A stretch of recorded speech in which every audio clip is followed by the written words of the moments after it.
Hola, ¿qué tal? Buen día tengan todos y cada uno de ustedes. En esta ocasión nos tocó exponer al equipo número 2, la escuela positivista. Nosotros nos vamos a basar en un libro llamado La criminología de Rafael Garofalo. Este libro está dividido en 3 partes, las cuales al final nos da un total de 10 capítulos. Nosotros decidimos hacer así nuestra exposición para que sea más comprensible el tema. Así, nuestra exposición va a constar de 4 pasos. El primero va a ser vida y obras de nuestro autor, así como el contexto sociocultural e histórico en el que se desenvuelve. La segunda etapa va a ser la exposición de cada capítulo de nuestro libro. Sí, el que ya te había comentado al principio, la criminología de Rafael Garofalo. Y la tercera parte de la exposición va a ser el muestreo que tenemos. Sí, ¿cómo que un muestreo? Bueno, pues nosotros para nuestro problema prototípico tomamos una muestra base, los cuales son alumnos de la licenciatura en Derecho y Criminología del Instituto de Estudios Superiores Rosario Castellanos, plantel GAM. ¿Y cuál es tu problema prototípico? El problema prototípico es saber el abuso de género docente-alumno. Y la cuarta y última fase de nuestra exposición, que van a ser las conclusiones. Les presento al equipo. Nuestro equipo está formado por Bravo Flores, Iracema Guadalupe, Flores Colín Marina, Fuentes Hernández Ana Patricia, Morales Osornio Montserrat, Navarro Castillo Andrés, Olvera Camarillo Iván David, Quirós Ramos Alondra, Rodríguez Pedrosa Sebastián, Rosas Ramírez Uriel, Salinas Valle Andrea, Solano Mendoza Ulises Azaé, Urdiana Sosa Samantha Noelia, Urdeño Tobar Azucena y por un servidor Carlos Mendoza Rodríguez. Espero les guste nuestra exposición. Nos vemos más adelante. Excelente día. Hola chicos, a mí me tocó hablarles un poquito de lo que es la introducción y la vida y obra del autor Rafael Garofalo. Se dice que la criminología es una ciencia empírica e interdisciplinaria que en la actualidad se ocupa del estudio del crimen, de la personalidad del infractor, de la víctima y del control social y del comportamiento delictivo. La criminología también estudia fenómenos como el alcoholismo, la prostitución y la asocialidad, ya que estos son factores que pueden desembocar en delitos. El presente trabajo pretende exponer los rasgos que identifican a la teoría que sustentan la existencia de esta ciencia a través de la doctrina y el ámbito jurídico en consecuencia. Sí, la vida y obras del autor Rafael Garofalo. Él fue un jurista italiano, experto en criminología. Además fue el primer autor en utilizar este término para referirse a la ciencia que estudia a los delincuentes. Este autor, a pesar de que tuvo como maestro a César el Lombroso, que fue el padre de la criminología, él difería de la forma de pensar del Lombroso, porque el Lombroso decía que los delincuentes eran delincuentes por sus facciones antropológicas, es decir, por el tamaño de su mandíbula, por la forma de su cráneo. Él relacionaba estas características con sus pensamientos, entonces decía que todos los que tenían esas ciertas características, entonces tenían pensamientos criminales. Entonces, Rafael combinó esa teoría con la psicología y llegó a la conclusión de que el criminal, eh, cuando comete algún acto delictivo o algún crimen, es por una falla en su naturaleza, no es por una falta a las leyes jurídicas. O sea, él dice que en su naturaleza existe algo que los hace criminales. pero más allá de su fisonomía. Y bueno, a continuación el compañero les va a seguir explicando un poquito de lo que es el contexto sociocultural. Gracias. Algunas de las obras de Garófalo son La mitigación de las penas en los delitos de sangre, 1877, Estudios recientes sobre la pena, 1878, Un criterio positivo de la sanción, 1880, y Un criterio positivo de la penalidad, 1880. En su contexto sociocultural encontramos que uno de sus antecedentes fue la Revolución Francesa. Esta fue un conflicto social, político y económico con diversos periodos de violencia, que convulsionó a Francia y por extensión de sus implicaciones a otras naciones de Europa, que enfrentaban a partidarios y opositores del sistema conocido como el Antiguo Régimen. Las consecuencias también afectaron positivamente a las áreas de investigación y sus postulados, que hasta entonces eran considerados como inmodificables. La escuela positiva surge en Italia a mediados del siglo XIX como consecuencia de los estudios que realizó Lombroso y como respuesta a lo que los mismos positivistas llamaron escuela clásica, debido a lo que consideraron un abuso en la dogmática por haber olvidado la escuela clásica y el hombre delincuente. Sus principales representantes fueron Lombroso, Garófalo y Ferri. Su misión principal fue darle mayor importancia a la antropología y a la psiquiatría, lo cual trajo como consecuencia que se resaltara más el estudio del delincuente que el del delito, y que se le prestara más atención a la sociedad que al individuo. Los precursores de la escuela positivista son César Lombroso, Rafael Garófalo y Enrico Ferri. En el año 1885, Garófalo acuñó el término de la criminología en su obra Criminología, estudios sobre el delito, sobre sus causas y la teoría de la represión. Hola, ¿qué tal? Nuevamente, buen día. Bueno, debido a que uno de nuestros compañeros tiene problemas familiares, yo les voy a compartir su capítulo. Parte 1. El delito. Capítulo 1. El delito natural. El problema penal bajo el aspecto fisiológico y social.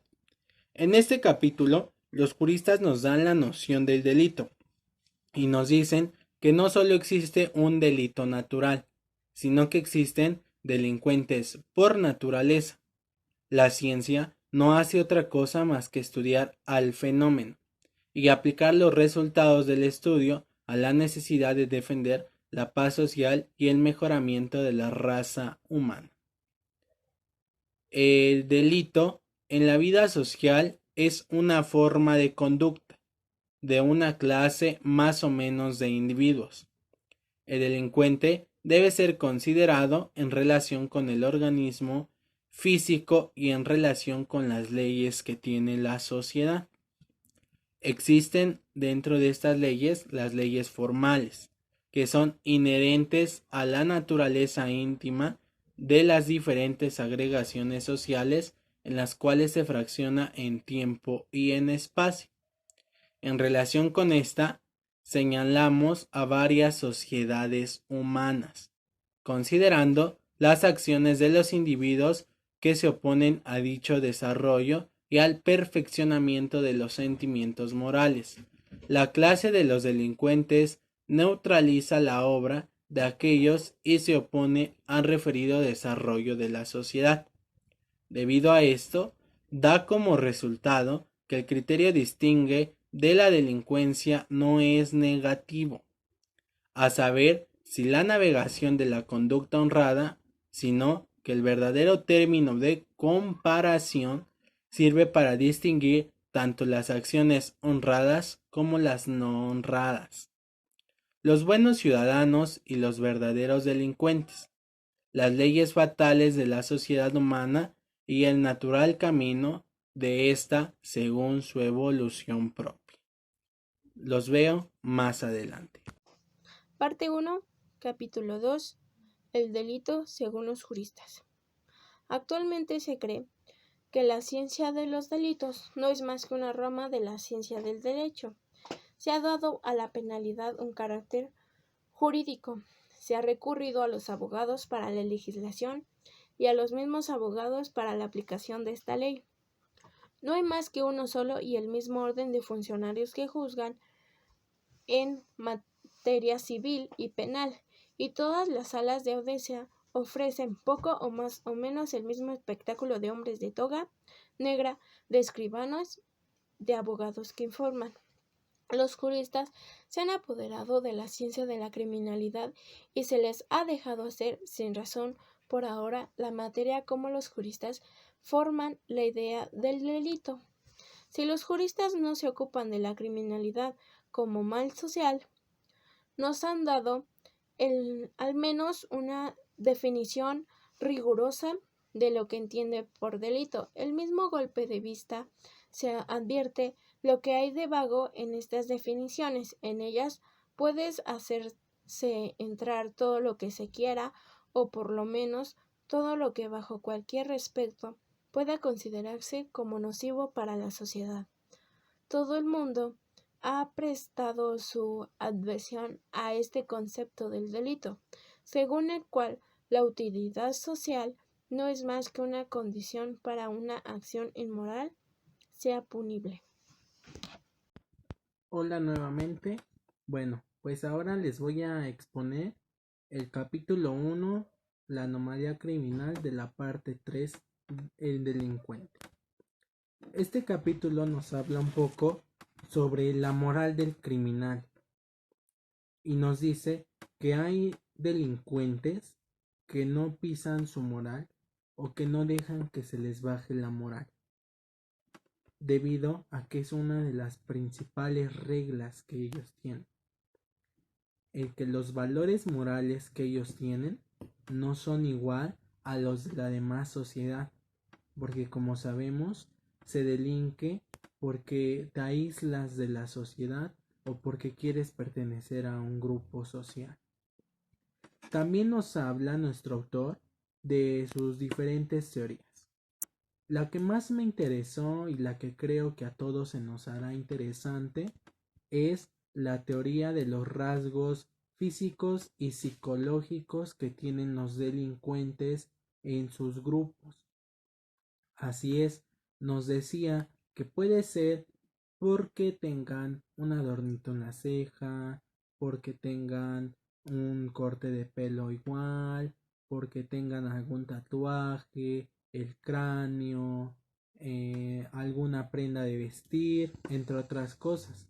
Esas pueden ser algunas características. Sin embargo, nos dice que no todas las personas con esas mismas características son delincuentes, que hay algunas personas que han sabido psicológicamente sobrellevar, digámoslo así, esa psicopatía de delinquir.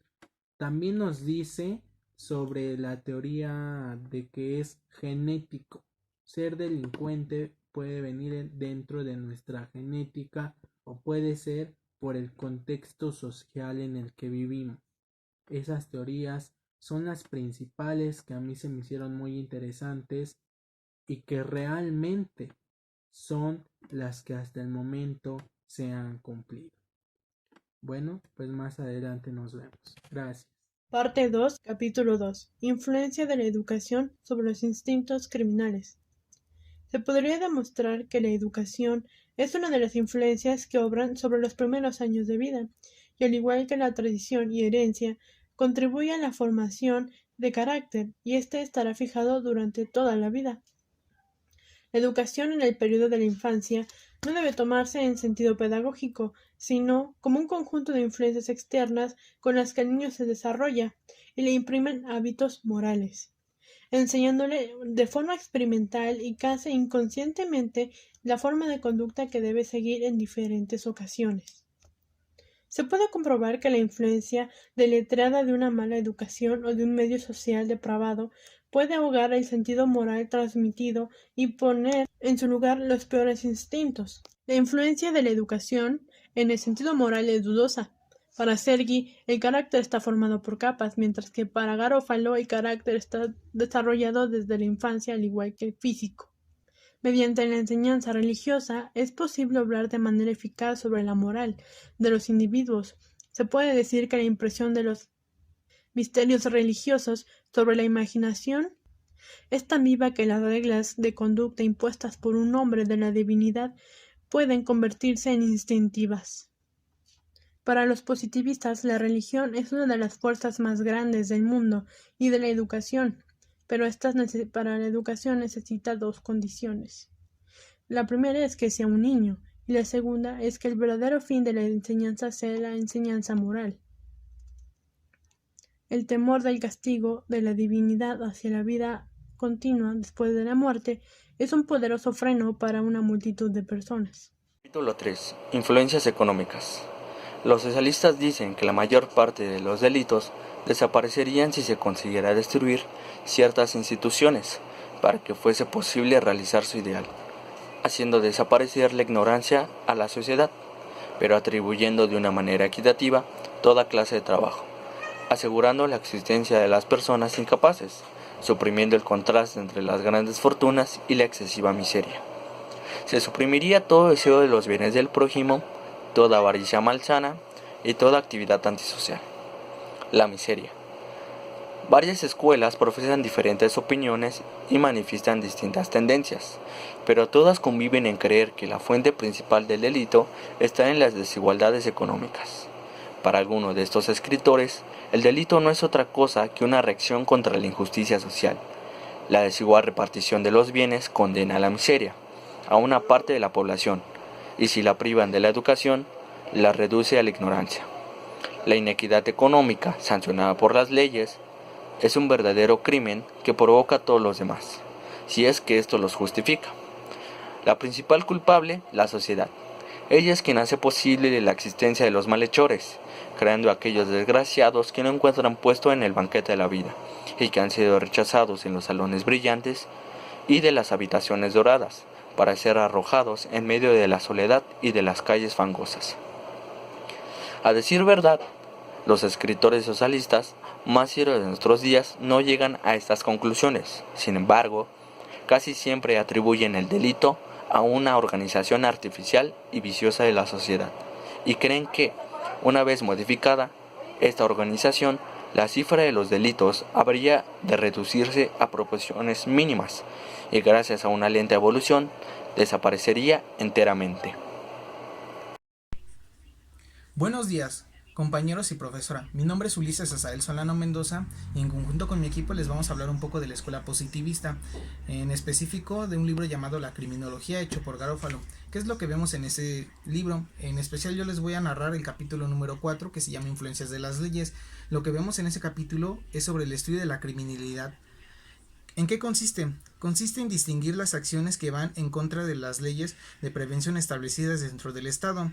El estudio de las instituciones nos dice que no se puede hacer desaparecer hechos del orden social, ya que las cosas exteriores son las que producen las conductas delictivas. ¿Qué quiere decir esto? Que en el mismo Estado no es el que provoque las acciones, sino que vienen del exterior o por parte de otras personas. Vemos un poco sobre las ideas de este Dominico. Dominico nos dice que tiene que haber un orden económico para que exista un orden moral y un orden político. ¿Qué quiere decir esto? Él plantea la idea de que tiene que dejar bien, liberar el libre desarrollo de las industrias. ¿Por qué? Porque esto puede ayudar a un crecimiento económico, porque el primer factor que él narra para que ocurran las conductas delictivas son la falta de sustento, ¿no? La falta de poderse mantener.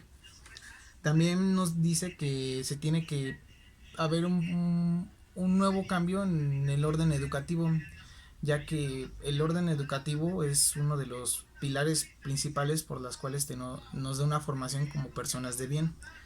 Vemos también que los legisladores en aquel tiempo, junto con varias instituciones de esos tiempos, como finalidad tenían buscar cuáles eran los principales factores que hacían que las personas cometieran crímenes, y en base a esos factores hacer leyes más rigurosas para hacer la prevención del delito.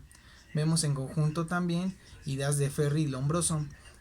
Ambos tenían hipótesis similares, pero diferentes ideas.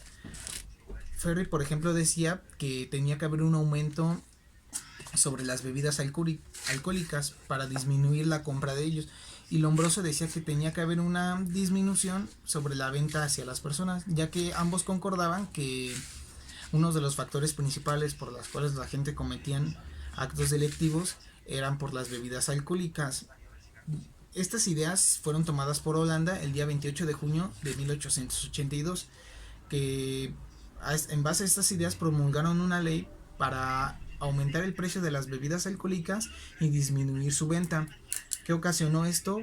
Que disminuyera un poco la conducta delictiva en ese dicho país. Aunque no disminuyó significativamente, sí logró comprobar la teoría de que el alcoholismo tiene que ver en base al comportamiento del ser humano. Decía que las personas más propensas a que cometieran esto eran los obreros, que eran los que especialmente gastaban casi todo su dinero en bebidas alcohólicas. Lo que vemos en este capítulo son cómo las leyes influyen en el comportamiento del hombre y cómo estas leyes pueden ayudar a la prevención de esto.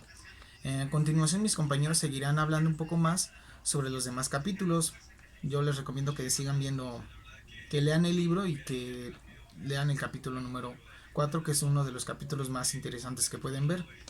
Eso sería todo de mi parte. Hasta luego. Hola, ¿qué tal? Hoy hablaremos de la tercera parte del libro de criminología, la represión. Capítulo 1, ley de adaptación.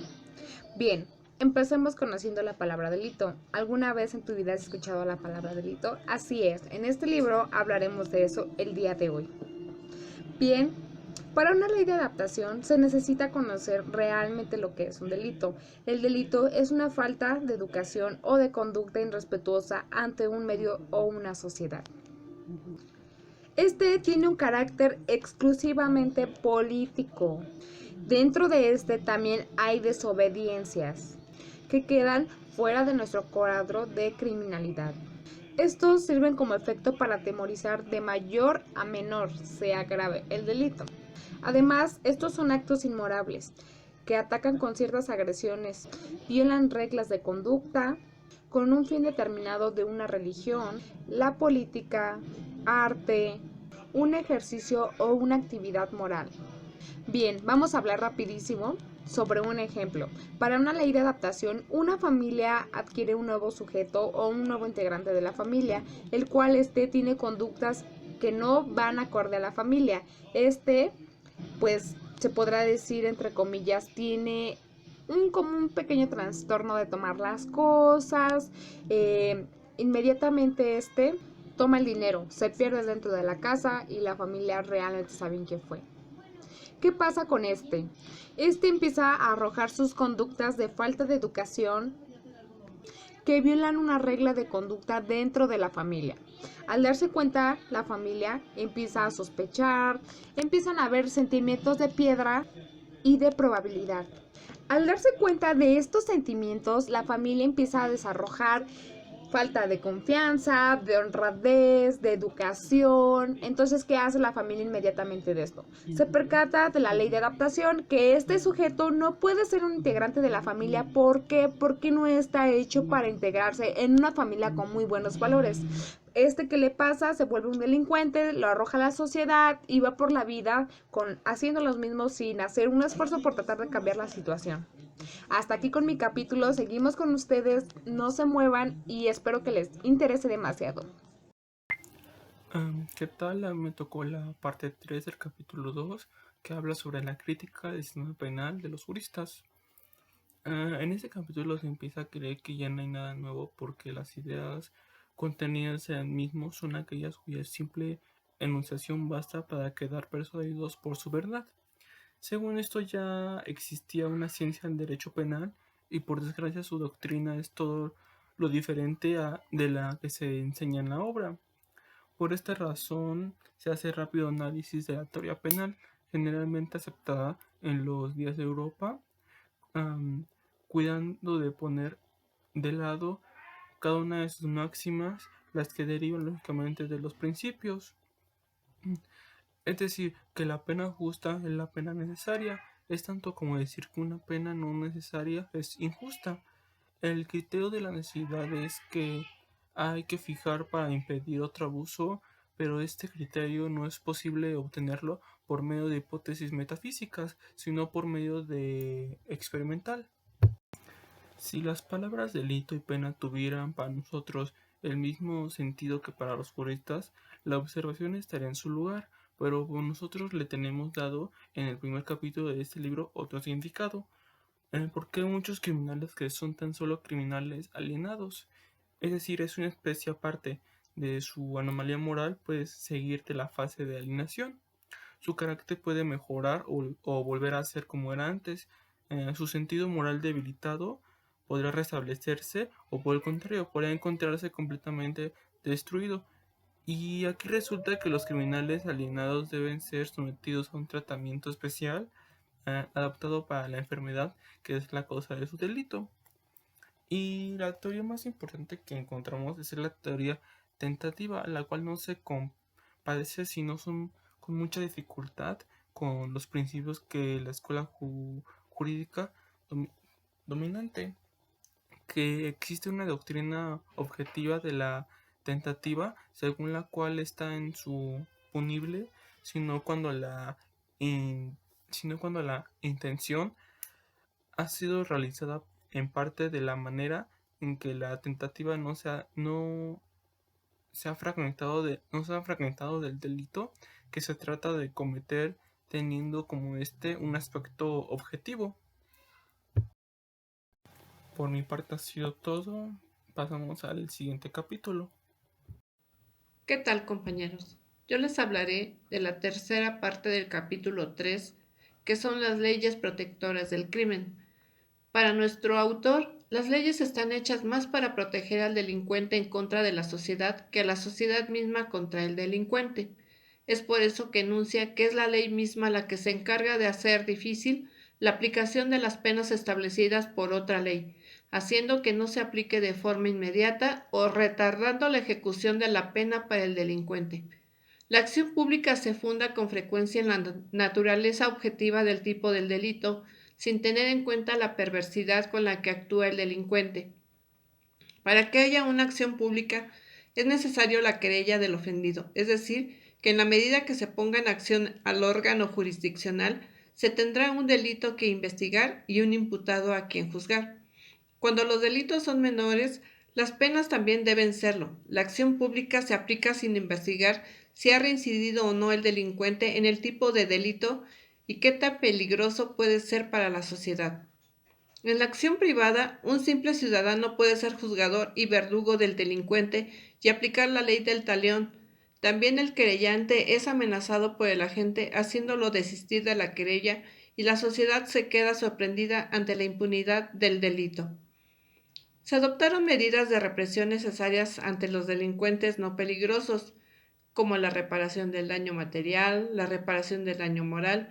Ante esta perspectiva, el delincuente puede manifestarse en bancarrota para no pagar por insolvencia y deslindarse del pago o dar una cantidad mínima que deja al querellante insatisfecho con la pena impuesta al delincuente, y sería un abuso exigir que pague si no tiene, utilizando un medio distinto de coerción, iría en contra de los progresos del derecho.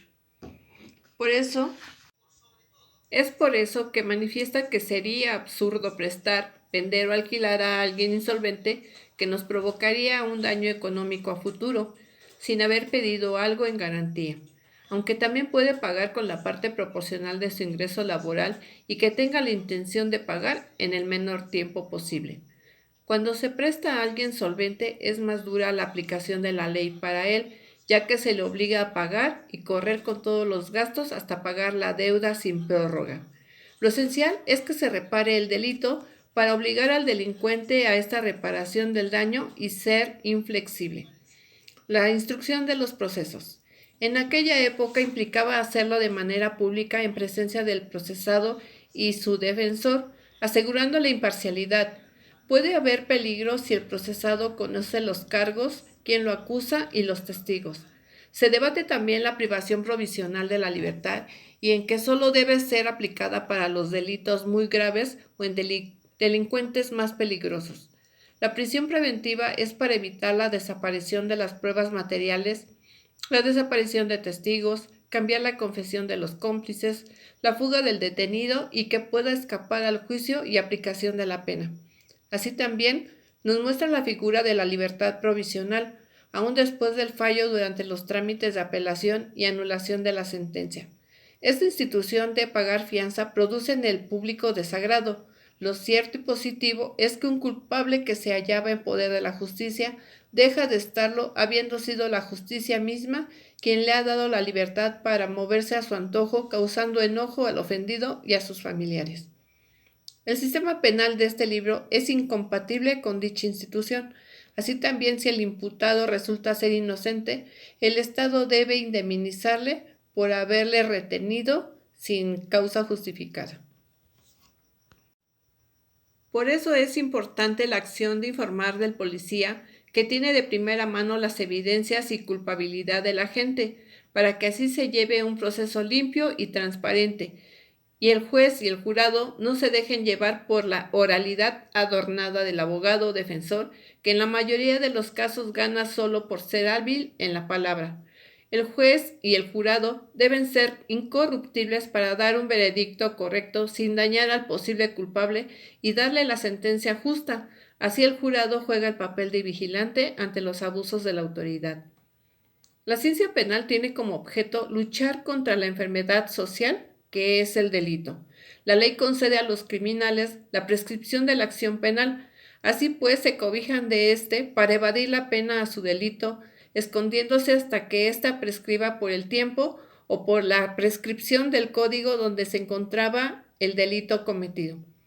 Nos habla de que si el agente es reincidente e incorregible, se activa la prescripción. La teoría positivista exige que cada caso en particular sea resuelto en vista de lo que la defensa social requiera y conforme al principio de tiempo que haya producido en el delincuente un cambio útil, moral y social. La gracia que otorga el Estado es una recompensa más a ciertos delitos comunes políticos o a las leyes de Hacienda o a reglamentos administrativos.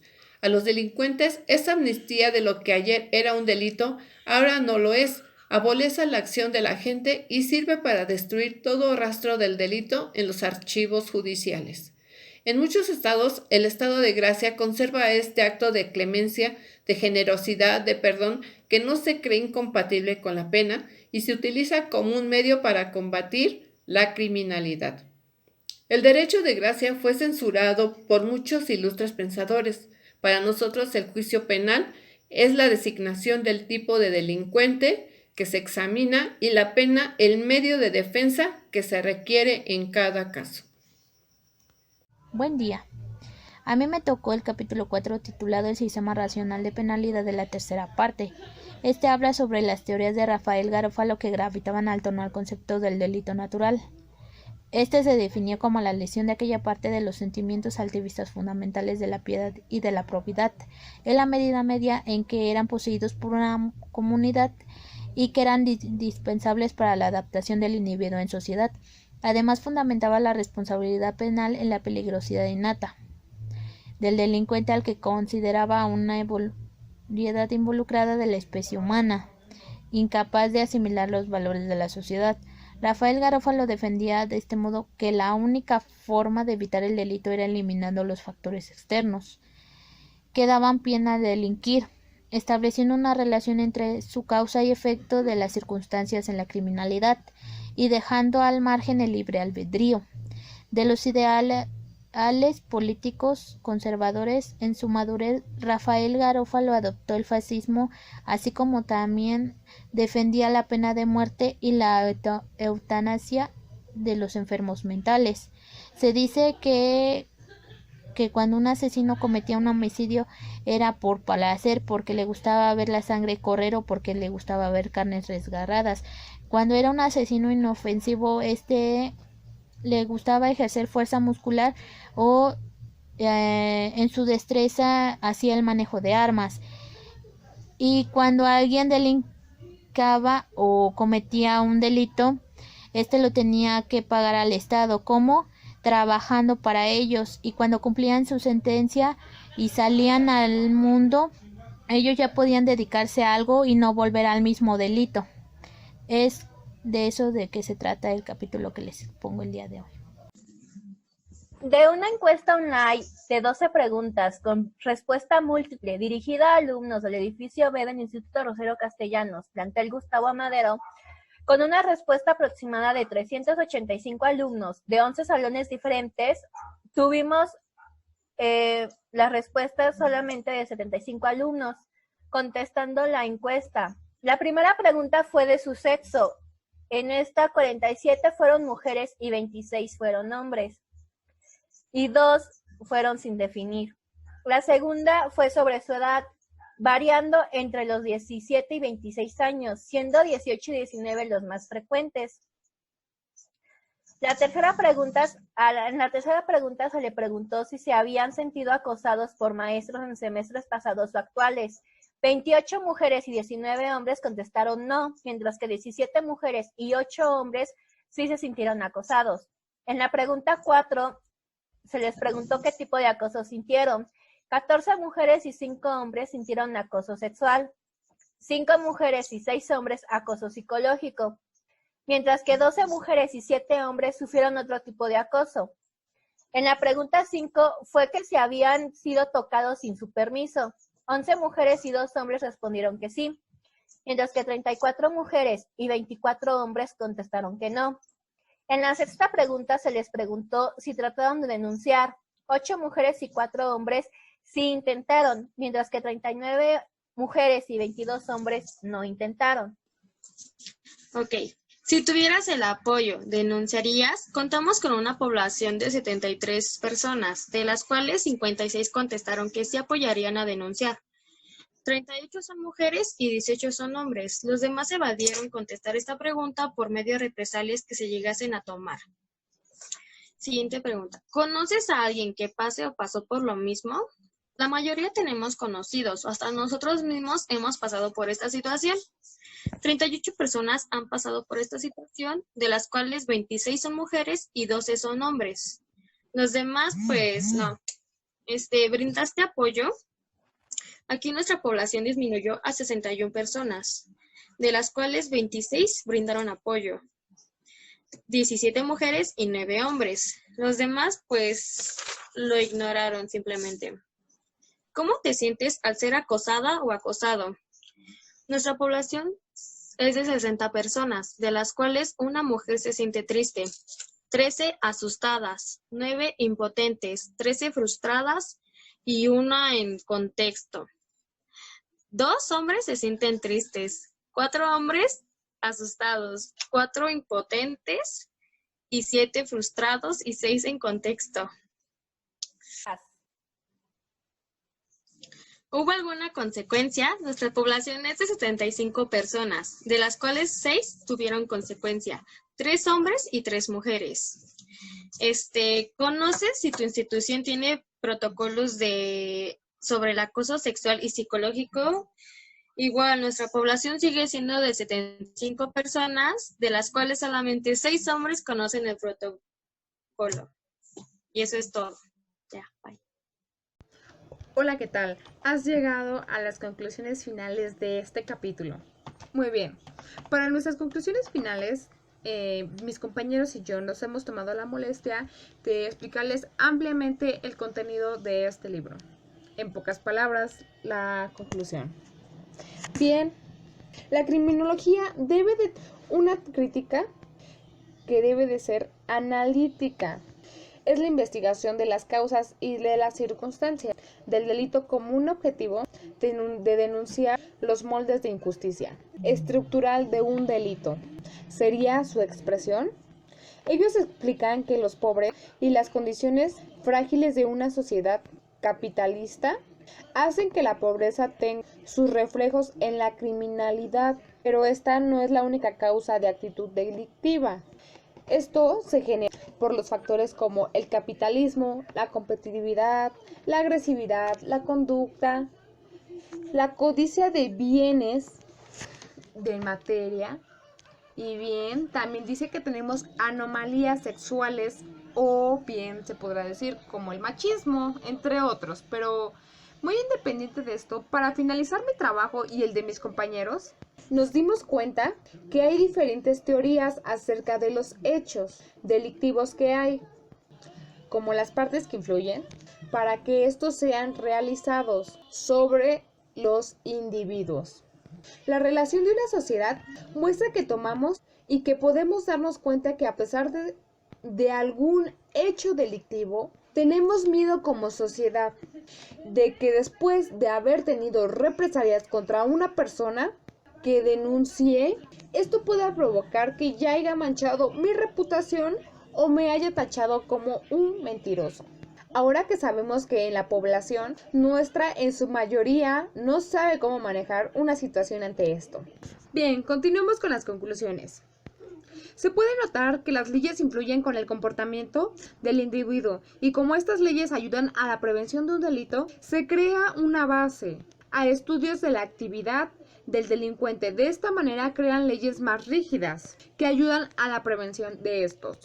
La conformación de estas leyes es la forma en las que las hacen de la actualidad en las que se basan los investigadores de los legisladores en grupos especializados que nos ayudan a determinar sanciones que sean adecuadas hacia el criminal. Se requiere que sea una hipótesis que haga dar y que se vean las actividades delictivas, ya sea provocando la creación de una nueva o que sean más duras y rígidas. Bien, en la hipótesis que se dan las actividades delictivas, provoca la creación de nuevas leyes que sean más duras, rígidas y vulnerables para la creación de ellas.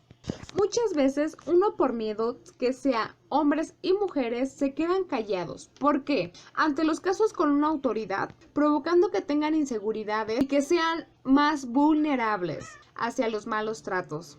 Como sociedad tenemos que tener cultura para apoyar a quienes verdaderamente lo necesitan para que el acoso no tome más fuerza de estas situaciones inminentes.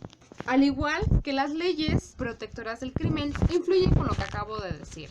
La sentencia de los juzgadores no siempre es aceptada por la víctima o por los familiares de la víctima. Esto puede quedar realmente impugne por prescripción, por daño o por el simple hecho de darse a la fuga sin merecer la pena correspondiente. A su vez, estos utilizan medios como la libertad condicional, la fianza, la amnistía o gracia para seguir disfrutando de su plena libertad. En algunas ocasiones también vemos que hay rasgos físicos o psicológicos dentro de una persona o grupo que no sean criminales. Sin embargo, los positivistas nos dicen que no es necesario tener un rasgo, al igual que a un grupo de delincuentes, ya que esto te hace parte de ello, sino que hay veces que esto lo podemos adquirir por herencia, bien ya sean nuestros genes o en el contexto en el cual nos desarrollamos. La ciencia empírica es interdisciplinaria. Este estudia el comportamiento criminal en una sociedad, la víctima y la personalidad del infractor, por el cual el motivo de Garófalo combinaba la teoría de César Lombroso con su teoría psicológica y así llegar a la conclusión de un criminal, a la vez el cual tiene una falla en su naturaleza y ni delinque por tener una falla en su naturaleza jurídica. Igual bien, en algunos descriptores la desigualdad económica y la avaricia es un factor muy considerable en las personas para que actúen de una forma delictiva y esto sea una reacción de injusticia social. La civilización no crea al criminal, pero tampoco tiene el poder de destruirlo. El criminal hace lo posible para aprovecharse de la civilización, para así llevar la satisfacción económica hacia él. Bien, sin más que recordar y recabar, estas fueron las conclusiones finales de nuestro trabajo. Espero que les hayan gustado y haya tenido un explícito tema que haya sido amplio para su conocimiento. Espero que les haya gustado. Muchas gracias por apoyarnos, por vernos y por haber llegado hasta aquí. Gracias. Bueno, muchas gracias. Como ya les dijo mi compañera, hemos llegado al final de nuestra exposición. Sin embargo, si ustedes quieren conocer un poco más acerca de nuestro tema, los invito a leer el libro Rafael Garófalo, La Criminología. Al igual que en el link de este video, pusimos un documento en PDF para que ustedes puedan saber más acerca de nuestros trabajos que hicimos, ya estando un poco más desglosados. Sin embargo, les reitero nuevamente, muchas gracias por su atención y porque llegaron al final de nuestra exposición. No olviden quedarse en casa, usar cubrebocas y guantes. Excelente día, espero poder vernos pronto. Muchas gracias, que se la pasen bien.